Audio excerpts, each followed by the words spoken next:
اللہ تعالیٰ پنجاب کو بھی جنت بنا دے، سندھ کو بھی جنت بنا دے، پوری پاکستان کو جنت بنا دے۔ لیکن آج آسٹریلیا اور پاکستان کے میچ ہے لاہور میں، ہزاروں لوگ بیٹھے ہیں، لطف اندوز ہو رہے ہیں میچ سے، لیکن بلوچستان میں لوگ لاشیں اٹھا رہے ہیں، یا فورسز کی شکل میں یا عام شہریوں کی شکل میں۔ ہم لاشیں خیبر پختونخوا میں لوگ لاشیں اٹھا رہے ہیں۔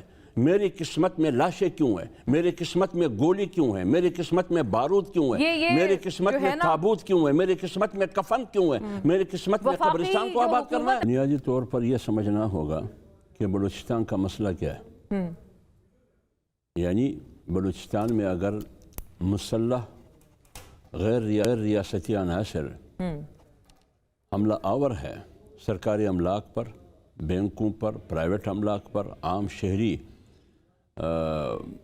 کی جانیں ضائع ہو رہی ہیں، فورسز کی جانیں ضائع ہو رہی ہیں، اتنا بڑا نقصان۔ صرف کل جو کچھ ہوا، بیک وقت 12 اضلاع میں لڑائی شروع تھی، بالکل تقریباً 12-11 گھنٹے۔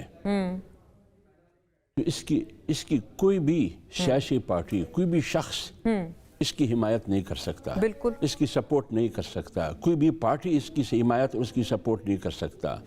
جمعیت علماء اسلام تو بالکل نہیں کر سکتی، کیونکہ جمعیت علماء اسلام نے ہمیشہ مسلح سیاست کی حوصلہ شکنی کی ہے۔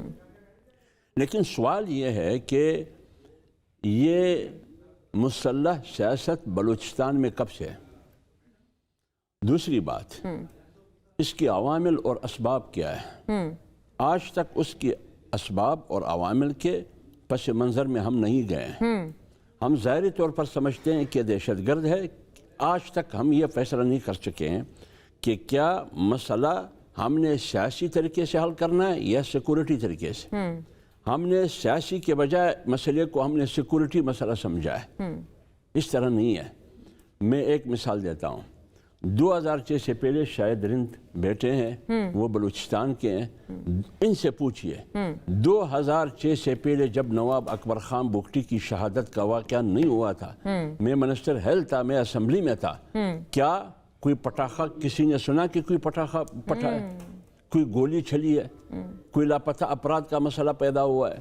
کوئی سیاسی بے اختیاری کا مسئلہ پیدا ہوا ہے؟ مصنوعی قیادت مسلط ہوئی ہے؟ احساس محرومی کیا یہاں تک جیسے یہاں ہے؟ 2006 کے بعد اس تشدد ماحول میں سختی کیوں آئی؟ اس میں اضافہ کیوں ہوا؟ 2006 سے لے کر آج 2026 سے 20 سال ہو گئے۔ 20 سال سے آپ بلوچستان کا مسئلہ حل کرنا چاہتے ہیں ہتھیار کے ذریعے، طاقت کے استعمال کے ذریعے۔ تو آپ نے تو طاقت کا نسخہ استعمال کیا، آپ نے تو ہتھیار کا نسخہ استعمال کیا، لیکن دہشت گردی دن بدن دہشت گردی میں اضافہ ہو رہی ہے۔ اس کا مطلب یہ ہے کہ جب اضافہ ہو رہی ہے تو حکومت ناکام ہے، خواہ آپ کی حکومت ہو یا کوئی اور حکومت ہو۔ تو جب ناکام ہو تو پھر آپ کو حکومت کرنے کا حق ہے؟ کوئی حق نہیں آپ کو حکومت کرنے پہلے سے۔ آپ خود دیکھئے، ایک طرف بلوچستان میں احساس محرومی ہے، بلکہ ابھی وہ احساس غلامی میں تبدیل ہو چکا ہے۔ دوسری بات یہ کہ وہاں مصنوعی سیاسی قیادت مسلط ہے، مصنوعی سیاسی قیادت، اکثریت اسمبلی، دولت طاقت کے بل پر اسمبلی میں لوگ آئے ہیں۔ 2006 کے بعد تو ویسے حافظ صاحب آپ کی جماعت بھی ظاہر کوئلیشن میں رہی ہے، تو یہ جب بھی اگر اس وقت کوئی حملہ ہوتا تھا دہشت گردوں کا تو آپ لوگوں نے بھی استعفیٰ نہیں دیا؟ میں بالکل اس کا جواب دیتا ہوں۔ میں کیبنٹ کا حصہ تھا جس دن نواب اکبر خان بگٹی کے خلاف آپریشن کی بات ہوتی رہی، ریکارڈ اٹھا کے دیکھیے ہمارے جتنے بھی لوگ کیبنٹ میں بیٹھے تھے، ہم نے ایڈ کر کے اس کیبنٹ سے ہم اٹھ گئے، باہر نکلے کہ ہم مسلح آپریشن کے خلاف ہے، ہتھیار استعمال کرنے کے خلاف ہے۔ کیوں خلاف تھے ہم؟ آپ مجھ سے پوچھئے کہ کیوں خلاف تھے آپ؟ کیا نواب اکبر بگٹی نے پاکستان مرد آباد کا نعرہ لگایا تھا؟ کہے شاہ زمان شاہد رند کہ نواب اکبر بگٹی نے پاکستان توڑنے کی بات کی؟ کیا نواب اکبر بگٹی نے پاکستان کا جھنڈا جلایا؟ نہیں جلایا۔ کیا نواب اکبر بگٹی نے کسی سکول کو، کسی کالج کو، کسی اسپتال کو بم سے اڑایا؟ کیا نواب اکبر بگٹی کے 4 MP جمعہ بگٹی، فلانا ابھی سلیم کوساو بھی اسی وقت نواب اکبر بگٹی کی پارٹی سے تعلق تھا، آج منسٹر ہے، یہ نواب اکبر بگٹی کے لوگ تھے، قومی اسمبلی میں بیٹھے تھے۔ پارلیمنٹ پر بھی یقین، جمہوریت پر بھی یقین، آئین پر بھی یقین، پاکستان سے بھی محب وطن دوستی، یہ ساری چیزیں۔ تو پھر آپ نے نواب اکبر بگٹی کو کیوں مارا؟ اور جب جرنل نے مارا تو انہوں نے پہلے کہا کہ میں وہاں سے ہٹ کروں گا کہ آپ کو پتہ ہی نہیں چلے گا۔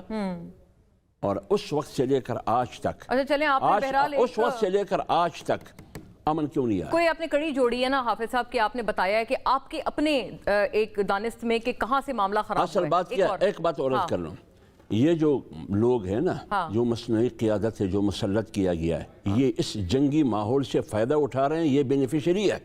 یہ آپ پیپلز پارٹی کی گورنمنٹ کو بھی کہہ رہے ہیں؟ جس کی بھی گورنمنٹ ہے، جو بھی شخص ہے، وہ اس کی اندر کی چاہت یہ ہے کہ یہ ماحول رہے.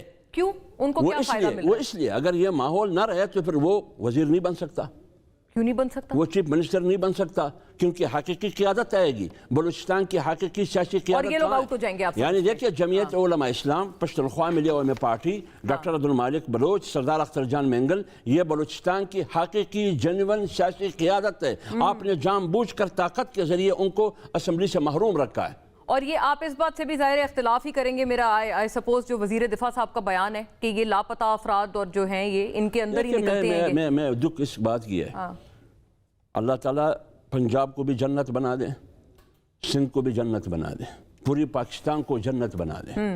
لیکن آج آسٹریلیا اور پاکستان کے میچ ہے لاہور میں، ہزاروں لوگ بیٹھے ہیں، لطف اندوز ہو رہے ہیں میچ سے، لیکن بلوچستان میں لوگ لاشیں اٹھا رہے ہیں، یا فورسز کی شکل میں یا عام شہریوں کی شکل میں. ہم لاشیں خیبر پختونخوا میں لوگ لاشیں اٹھا رہے ہیں.